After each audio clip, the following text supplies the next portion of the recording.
Hey Jordan, welcome. How are you? Eitan, thank you so much for having me. I'm doing great. I've got coffee because it's my morning. I'm Yeah, pretty sure your evening. yes, So I'm doing good. I'm doing good. This is what I live for, is just having conversations like this. I'm looking forward to it. exactly. I'm just starting my second shift now, so Mm, had my coffee as well. So we're good. We're good. very good. So as a fellow mountain biker, tell us some stories from your latest ride. I mean, this is where we need to start right now.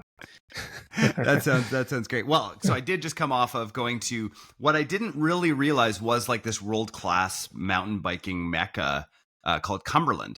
Hmm. And people had talked about it for ages, but because it's so close to me, I just didn't really realize like the amount of people that didn't speak English that were on the trails. I was like, oh, this is Wow. like people come from all over the world to do Whistler and Cumberland. Whistler is more like the park, right? Which I go to Hmm. all the time. Cumberland, you got to pedal up. So I will tell you though, I enjoyed Cumberland more than I enjoy my Whistler days because of the struggle. I just love the pedal up. And it was about a 10-kilometer pedal up, and it was perfect. And then just a roller coaster on the way down. And I gotta say, it was the best. I only crashed once. It's great. Okay, you look good. You look good, smiling. So that's the most important thing. Exhausted though. Exhausted. I wish I had Yeah. that watch like the Garmin that tells you like how long you're supposed to recover for. I just Yes. have the Apple Watch and it doesn't really have that feature. I'm Doesn't. like, I want to know how long do I have an excuse to not exercise for? Like, Yeah. Yeah.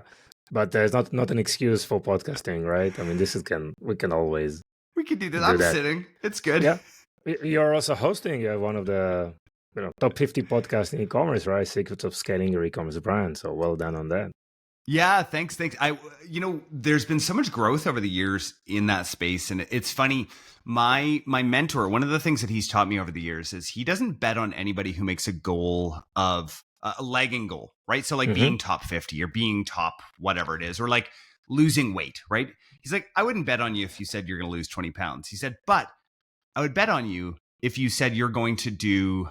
Let's go back to podcasting. If you're going to do 3 episodes every single week for Hmm. 5 years.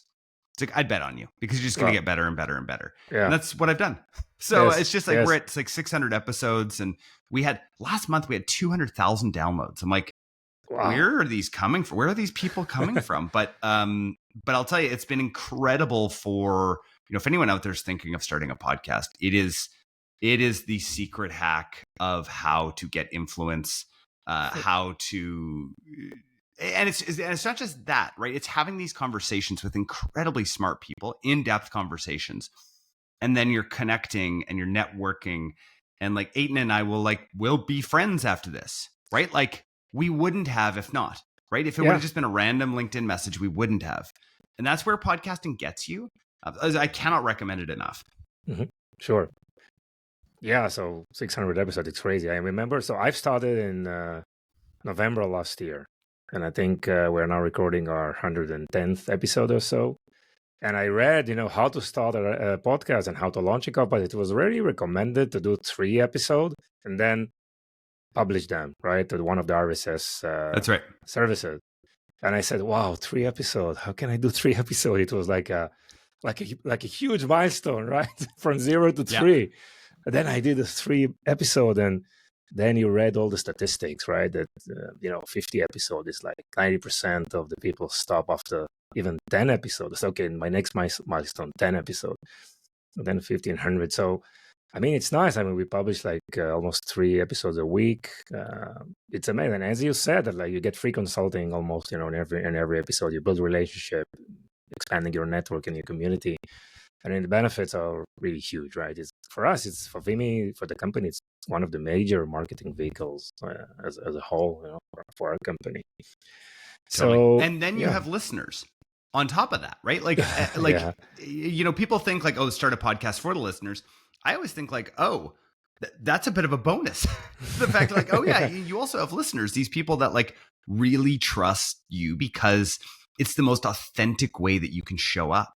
Right. Like I really do believe that in the future, what we're going to see is the brands that win, right? The brands and the companies that win have authentic founders, CEOs, people that are out there building in public, being themselves, because people want human connection, right? The more that AI comes into the world, and I love AI. I think AI is like the things that we're doing with AI are just far and away, it's incredible. I can't imagine going back a couple of years now.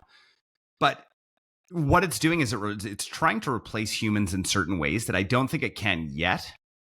I think it's going to get there. Absolutely. Like, no doubt. Yeah. But it can't yet. And so we need to really lean into those human aspects. And podcasting like this, conversations like this do that, right? Like that's the amazing thing. Yeah. And for me, I always ask for fun facts for my guests, just to prove to our audience that we are not a podcast that is runs by a bot or something, right? And we started this episode with a fun fact, so great. So we talked about mountain biking. So this is like real people, social creatures, right? Sharing some good experiences. It's always great. So Jordan, we've been speaking for quite a while, and I see just your LinkedIn, and somewhere I stopped. I mean, you have an agency, you invest in e-commerce, you have experience in so many different aspects of e-commerce and retail. Why don't you give us a quick update about who you are, some of your background, what do you do these days? Sure. Yeah, so I've been in e-com for almost 10 years now. So at one point we owned 6 brands at once. That was not, I wouldn't call that fun. You know, like I look back on that and I'm like, oh, that was good. That was a thing that we did. A couple of them we scaled. We've had a couple exits. We've had a couple bankruptcies in amongst that. We've throughout that also had the agency. I've had the podcast, done a lot with the newsletter and all of that. And throughout everything, what I've realized is that e-commerce is really, really fun and really, really hard all at the same time. And I love it. I think that it's my favorite part of business that I have done is in here. I've been doing a lot of consulting with SaaS and brands, more like early stage SaaS, like kind of seed to Series A. And I will tell you, it is a different. I'm chatting with a founder right now. Consulting with a founder right now, and he took his last company public, and it was based on Salesforce, and he knew the playbook. It was totally great, and obviously he doesn't need to do another company. He's fine. He went public. Yay. And he realized how empty his life was. And he was just like, okay, like I love work. I love doing this. So he decided I'm going to build in the Shopify ecosystem. And he didn't realize the difference in the Shopify ecosystem. He's like, I'm talking to like a $25 million company, assuming that they have a big marketing team, assuming that they have all this stuff. And he's like, they've got one marketing guy. Like, I didn't know that that's what I was stepping into here. Yeah. And it's just some interesting things in e-commerce that you don't really realize until you get in here and realize how small everyone really is based on their GMV. Like it's crazy. Yeah. I mean, you go and you see companies launching. I think launching a new company or launching a new product line or brand is probably different than what it used to be 3-4 years ago even, right? And definitely post-pandemic, I mean, acquisition is becoming more challenging and more difficult. And we've been discussing, prior to this recording about how to scale businesses today, how to do marketing in a very efficient way. What are some of the channels that are working? And you mentioned TikTok Shop and some of the video aspects of things. So what are your thoughts on marketing channels these days? Yeah, so I mean, I am all in on not just TikTok Shop. So TikTok Shop is just a representation of social commerce, right? I am all in on social commerce. I think, thank you, TikTok, for bringing over all of your experience of live shopping from China finally into North America, right? Like we knew it was going to happen at some point. I mean, it's not like QVC has been a thing forever. In Canada, we've had the shopping network and people love it. And still growing. It just hit. What's that? It's still growing on the traditional TV. Yeah, totally. Yeah.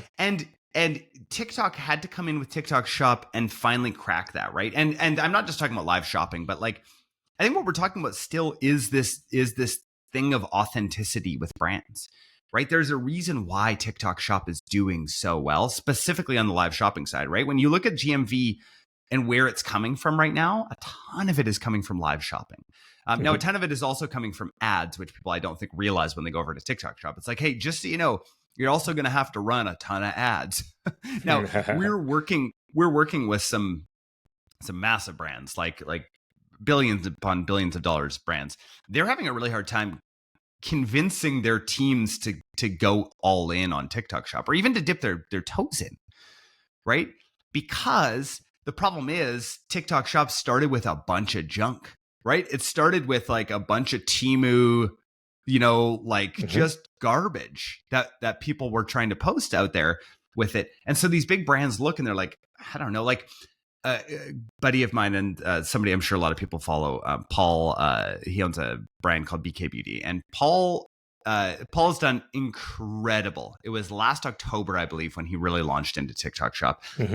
And he is doing massive amounts of GMV. There's this chart that he showed where it's like the TikTok Shop effect. It's like, yeah, everything's going good. It's like a $5 million brand. And then like TikTok Shop comes and boom. And it's the halo effect across everything, right? It's not just TikTok. It's not just TikTok Shop. It's the halo across Amazon. It's across the Shopify. It's across all of these channels. And yet none of the big players, or not a lot of the big players in beauty still, are on TikTok Shop. Like what? Why? I mean, they are busy whatever they do, right? They try to probably accelerate performances, profitabilities on various channels. No time for probably innovate and test new things. And I think what I hear a lot is that how complex it is to open a TikTok Shop, and then you need to create all these affiliate connections, influencers, try to create content. It's quite of a kind of an expertise, right? That this is where agency comes into place, right? So I think there's definitely a huge opportunity. I mean, we know I have all this data here from TikTok. Okay, so they're aiming, like this year, 2024, to hit $17.5 billion in sales in the US, right? And this is like probably growing almost tenfold, right, from last year. Most of the TikTok, it's massive. Most of the TikTok users in the world, are in the US, right? But in terms of TikTok shops, actually, plenty of growth there. And they're doing the fulfillment these days. You can get a full, fulfilled by TikTok type of experience. And it's really, it started as an entertainment platform, then moved to a search platform, and now it's a shopping platform. And live shopping is so important, and shoppable video is important, and all those influencers relationship you can actually source within the TikTok environment, right? It makes a huge opportunity, right? Totally. Yeah. So what I'm excited about is Q3, Q4 Meta copying them, right? So I've got a friend who's got a friend who reports to the C-suite at Meta. And he's like, hey, don't tell anyone, but looks like they're going to be doing the replica of what TikTok Shop has done in Q3, Q4. And I'm like, oh, you can bet I'm not going to tell anyone. No, I'm going to tell everyone, because it is, and it doesn't really matter because no one's really even hopped on TikTok Shop as far as like in a huge sort of way, right? People are waiting. And I think I would counter what you said before about it being a timing thing. I think that people in bigger companies are very risk averse. Right? They're not incentivized to take big swings. Exactly. Right? This is exactly they just what aren't. I meant. They're like, nah, it's okay. So let's talk about this $1 billion shoe brand that we're working with right now. Their launch on TikTok Shop so far is astronomical, right? It's astronomical because people already know them. People want to buy their product, and they're just making it way easier, right? It's not rocket science, but it is different than what we were talking about before and what people have thought TikTok Shop is all about, right? It's not about just setting up and going and getting affiliates. It's about actually getting a lot of GMV on your store first to become the person that everyone else wants to reach out to, right? So that when you put out an open collab, right? An open collab is essentially just you putting that out there saying, hey, we're willing to send samples for videos, right? And then you approve them or not. Now, when Paul does this, he gets 6,000 people applying to work with him. And so now he can just go through and be like, you're good, you're good, you're good.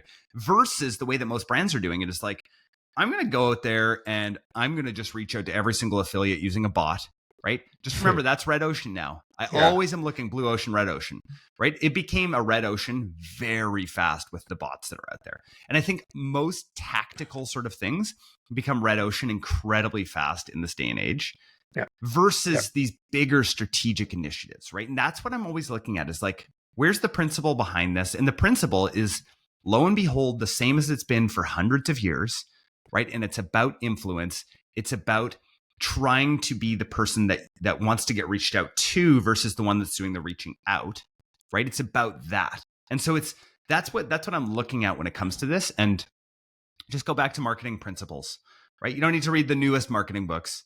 Though I would argue with that and say that I think that Hormozi has done an incredible job and I wish he looked different, because I think people discount the way that he looks. Yeah. And are like, oh, he's just some meathead. And it's like, actually, he's probably one of the most brilliant business guys of our time. Yeah. And so for him, like $100 million leads, I wish it was, again, named something a little bit more timeless, because we're going to have such inflation that 100 million is going to be like, what's the big deal? Yeah. Right. But that is, to me, a timeless book on how to get a hold of people, how to really build a business. I've used it time and time again. I've been starting this little consulting thing on the side, and I'll tell you, all I did was just use method 1 from $100 million leads, and I got 8 clients in a week. Wow. Right. And it wasn't very hard. And I was like, this is so great. Another business. Okay. What do we do with this? I got to make sure to take me out of this somehow. Yeah. I'm the marketing guy. I need to execute. I need to write the statement of work. I need to send a proposal. I need to make the collection, right? So, okay, we need to build a company around that. Yeah, I mean, we just published in the latest newsletter about Stormy Steele, right, from Cannabis Beauty. I mean, she drove like $1 million of sales on TikTok in like 5-6 hours, right? Which is like crazy. So I think we are getting to much more interesting milestones in terms of shoppable content, definitely live. And I really like a lot what you just mentioned previously about founder-led content, right? And founder-led growth, right? So how do you differentiate these days with definitely those Gen Zs coming into becoming more and more of a shopping powers? How do you suggest for brands? What do you see working in terms of differentiation? What I see is brands just researching their origin, finding their moats, right? What differentiates them from the others. Less copying. Okay, my competition did right now whatever influencer used it influencer for TikTok. Let's do the same, or let's advertise whatever they did. So less copying, more trying to find the authentic aspects of things. And you mentioned founder-led content and differentiation. And what are your thoughts on that? Because I believe this is a true differentiation and opportunity for brands. So I want to do the counter argument quickly to that, right? And the counter is that people would say, well, if you're going to do founder-led growth, you're not going to have a company that you can exit, right? And they would say that. And I'd say, well, how many companies that are built out there exit, right? How many people are building towards an exit versus a cash machine? Yeah. Right? Like, I want to build and acquire and be a part of cash machines rather than these unicorn use cases that hardly ever happen. And also, just FYI, when they do happen, people are miserable anyway, right? It does not matter. I listened to Andrew Wilkinson, who he's actually a local guy to me here in Victoria. And Andrew owns a company called Tiny. And Tiny went public, and Andrew's a billionaire. And you know what? He's just as depressed and just as whatever, and has all the same things going on in his head and all the same relational issues, if not more, being a billionaire with than he did before. Much more responsibilities, right? And headaches. I mean, how to preserve the wealth. Yeah. Totally. And then you have kids, and you're like, well, what do I do for my kids? Right. We all know, like, I grew up in a I grew up actually poor. My dad was a pastor. We had like no money. And, but I grew up around rich people, and you're like, they're miserable. They're miserable. And you see the kids that grew up with that wealth, and they're like, you're not living that great of a life. Anyway, let's go back to founder-led growth. So I want to talk about it in 2 different ways. So on the brand side and on SaaS and agency side, right? In B2B and B2C. I think that it is, on the D2C side, it is an essential to have founder-led growth. Now, there's a couple of reasons why. I actually think that it's the millennials that are pushing it, right? The millennials love authenticity.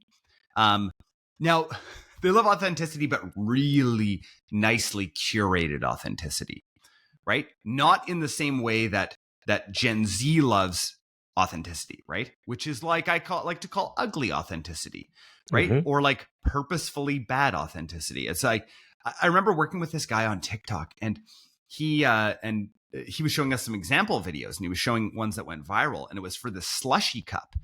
And he was like, yeah, like, look how I can make things go viral. And he was showing this video of a slushy cup, and the slushy, it went around here, but inside the slushy, there was a hair. And I was like, that's disgusting. And of course, this is why the video went viral, because you put a hair in it, and it just evoked some like disgust from people. So I think that that's not what I'm talking about. I think that's not the kind of authenticity that I'm talking about, because that's not actually authenticity, right? So founder-led growth is so important because people buy and follow people that they respect, right? That are authentic, that have leadership type of qualities, right? They love following those people. And I think that it's really important to get out there for founders. You know, I had the founder of an up-and-coming Irish whiskey company on my podcast the other day. And he reached out to me because he's doing a podcast tour right now of the top, apparently we're in the top 1% of podcasts in North America. So that's great. He reached out being like, hey, I just want to come and talk to your audience about our Irish whiskey. And I was like, sure, let's go ahead and talk about it, right? How awesome for him to come and talk, and people get to hear his story and hear the thing behind the thing. Like, we all love, like, who here who's listening to this, including you, hasn't read Shoe Dog, right? If there had been a Shoe Dog back when Nike had started, I'll tell you, Nike would have exploded before that if it would have happened in this day and age, because you'd hear his story and you'd just be like, oh my gosh, it's interesting. Yeah. And it's something you can resonate with. Yeah. Totally. And all the bad things that happen, right? Like in B2B, talking about the bad things that happen is the best.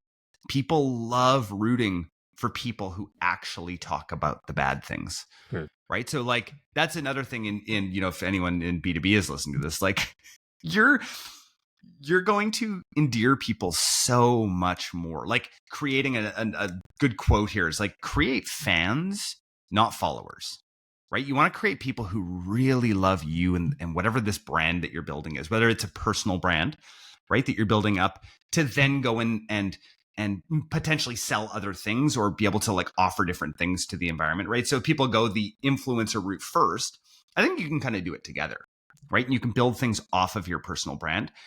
In B2B, I've been doing this for a long time, right? Like, oh, I'll build this agency over here. I'll build this consulting thing. I'll buy these brands. I'll do these things because it's the founder, right? People are following the founder, and leadership is super important. So anyway, ramble. There you go. Yeah, sure. I mean, founders, I think most of them have some difficulties, you know, standing out there, and, you know, they need some training how to start.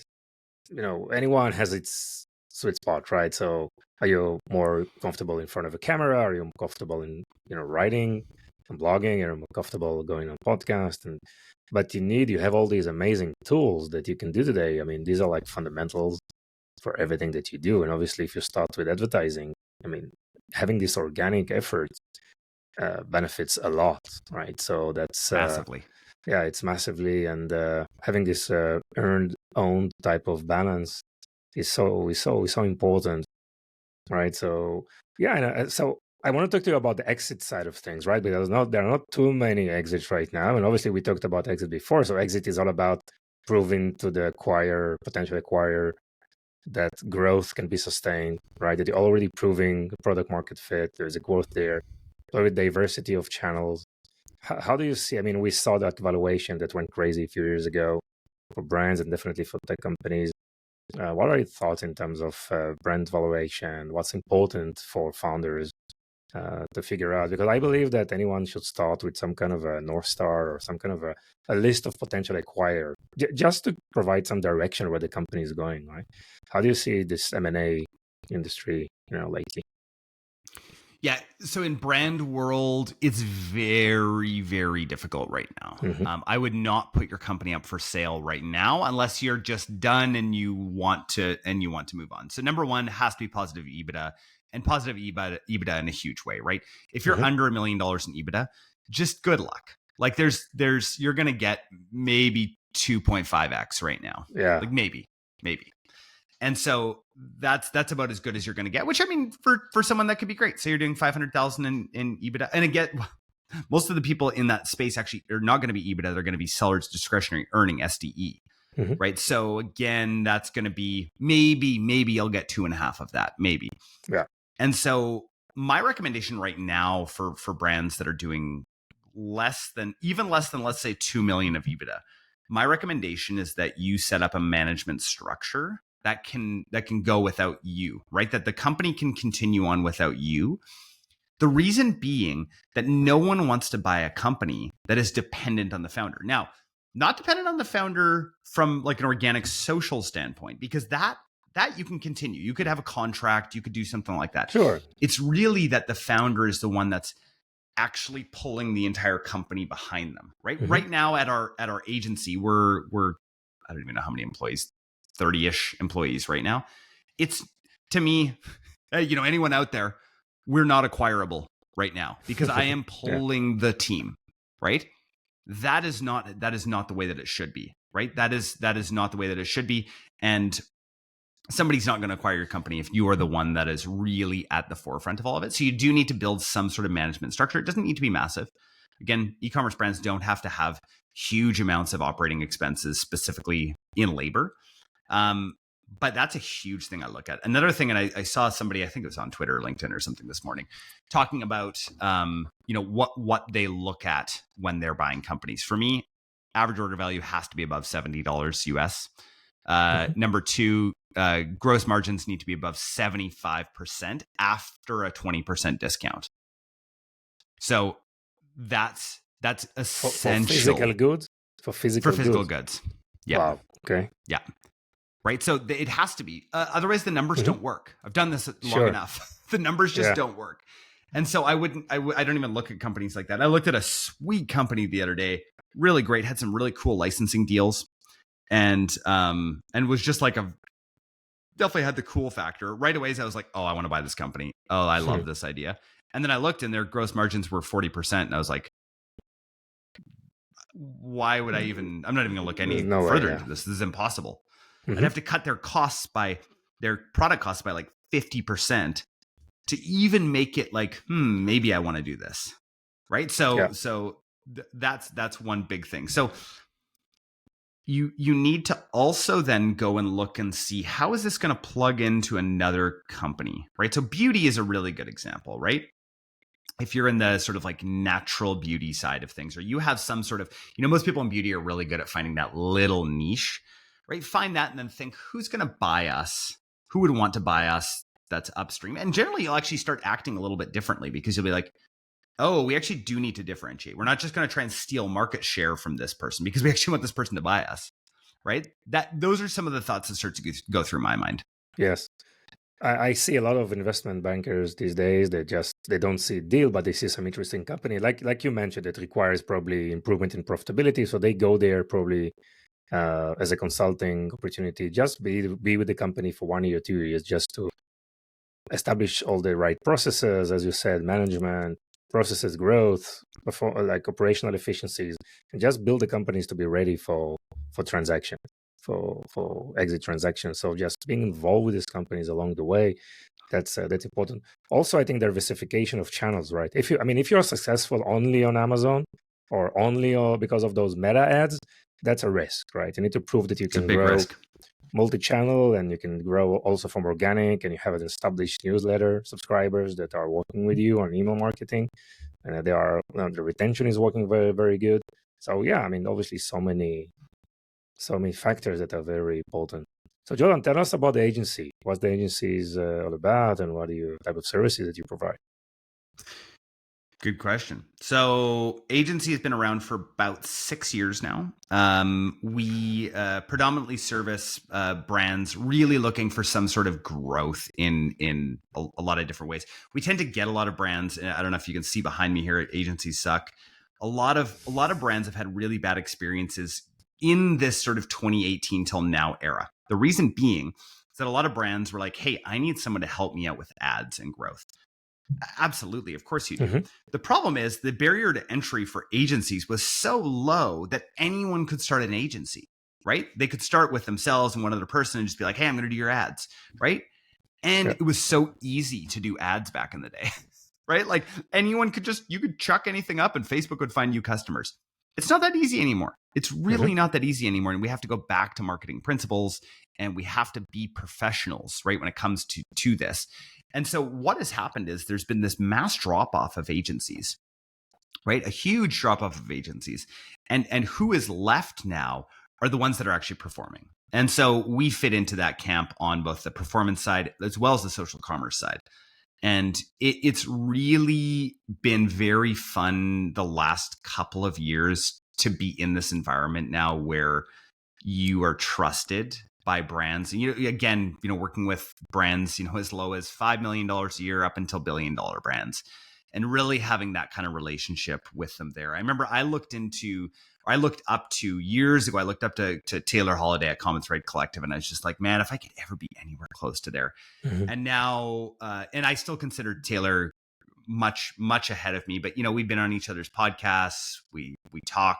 I consider him really a giant in the space. And yet I still feel like we're on our way to being trusted in that same sort of way.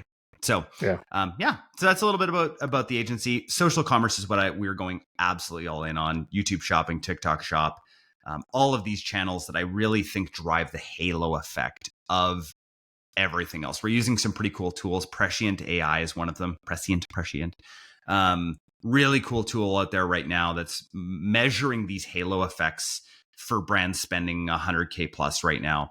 That we're just leaning into this mixed media mix marketing algorithms, right? To look and see like, oh, actually, when we're on TikTok Shop, it actually produced an extra 3 million of revenue on Amazon that we didn't realize. Those are the kinds of things we're looking at all the time, and that brands aren't really thinking about, right? Because you're thinking about your product, you're thinking about your customer. So that's where we come in. Nice. I interviewed like a furniture brand in the US, and I asked him, what's your best channels right now? So she said TikTok. I said, sorry? It's a furniture brand, right? So what do you mean? Usually you're thinking about some small product you can show like quick transformation, cosmetics or whatever, maybe product less than $100. These are like the parameters. She said, no, we are not selling anything on TikTok, but we can attribute the majority of our growth to our TikTok activities. We can attribute to the TikTok activity. So that was like a fascinating statement that actually showed all these effects, right? The TikTok effect or the TikTokification of things, how it influenced so many things that you do, right? So it's really, really, really interesting. Great, Jordan. What else? What's next for the e-commerce industry? What are you optimistic? How do you see the growth in the market? I think that we're almost at the end of the e-com winter right now.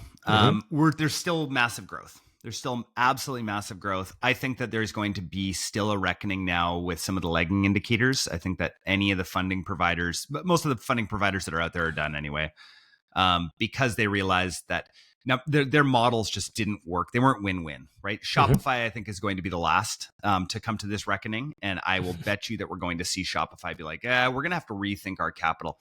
I'll tell you, the amount of people that I know personally that have just dropped Shopify capital loans in either a bankruptcy or a restructuring is insane. Wow. Millions upon millions of dollars that I can just think of in my network. And so I can't imagine what that spread is going to be across. Like that, there's some scary stuff out there for that. Wow. What we're going to see is lean and mean companies that are only going to be investing in things that they can actually have an ROI. I think that we're also going to see, and here's a hot take for you. I think that companies like Triple Whale and Northbeam are going to die. Their pixel is going to die because it never really helped anyway. And companies like Prescient and ones that are actually looking at the bigger sort of impact of things are the ones that are going to take off because they actually are helping. Versus, I have only ever seen people make bad decisions based on Triple Whale and Northbeam. I'm going to be honest with you guys. Only ever bad decisions. So that's a bit of a hot take there. Don't tell them I said that, okay? Yeah, sure. So you're referring to more of the holistic marketing, right? I mean, just looking over all the different channels, this halo effect between those different spheres out there, right? Exactly. Yeah. And I don't think we're going to see brands being able to survive without being on Amazon. I think that Amazon is unfortunate. Amazon can continue to raise their rates because they are a necessity for brands to be on. And then social commerce. I think social commerce will take over in the next 5 to 10 years. My dream of upGrowth is that we are the leaders in social commerce, right? Now we understand, and our team understands this massive growth that is going to happen on social commerce. We already know it's coming. Just look to Asia. They're always 3 or 4 years ahead of us. Mm-hmm. There are literally factories, warehouses full of people doing live shopping there. I actually looked into it for LA last week. Yeah. I did all the math on creating an entire warehouse full of people. And as a Canadian, I don't know if anyone knows this or not, or I don't know if anybody knows this or not, but if I say I live streamed from where I am here, even with a VPN and with a SIM card in the States, it still isn't going to get the same reach as it is if I live stream out of LA. Yeah. And so you just go where the people are, right? So you either go LA or New York. Most of the amazing influencers are in LA. So anyway, that's the stuff that's to come right now. Sure. I just came from Asia and we have strong customers there. And I've been in with one of our partners. They have I think 30 different live shopping rooms, probably 500 people just on that specific business. And what's interesting in Asia is most of the companies are not on their brand.com domain. They are on Lazada, Shopee, Facebook, TikTok, obviously very, very powerful there. So that's the only way that they know that they can sell. I mean, social commerce is the first thing that you do, right? And definitely in the US now, because it's becoming so difficult to bring new customers to your Shopify or to your e-commerce platform, then why not selling where they already are, right? So just totally. You're one click away from this endless scrolling, and then let everything else be Halo. Right? Let your brand be the halo effect afterwards. Do all the work to acquire them really cheaply through social, right? Acquire them through social commerce because you're going to make money on the first sale on social commerce right now. And you will for a long time. When Meta puts it out, just remember that's an extra 3 billion people that are going to be on, that you're going to be able to reach, right? Through social commerce. So it's going to be phenomenal for millennial brands. I will tell you when that comes around and we are ready. I am every day, just okay. When's it coming? When's it coming? Yeah. Timing is everything. Right. So Jordan, how people can find you and the agency? Yeah. Just, you can follow me on LinkedIn and Twitter. Those are the best places to follow me. And then upgrowthcommerce.com is the agency. But if you just search up Jordan West Marketer, that's how I show up on LinkedIn, and you can follow me there. Amazing. Jordan, thank you so much. It was a pleasure. I really, really enjoyed it. Yeah, this is great. Thanks for having me.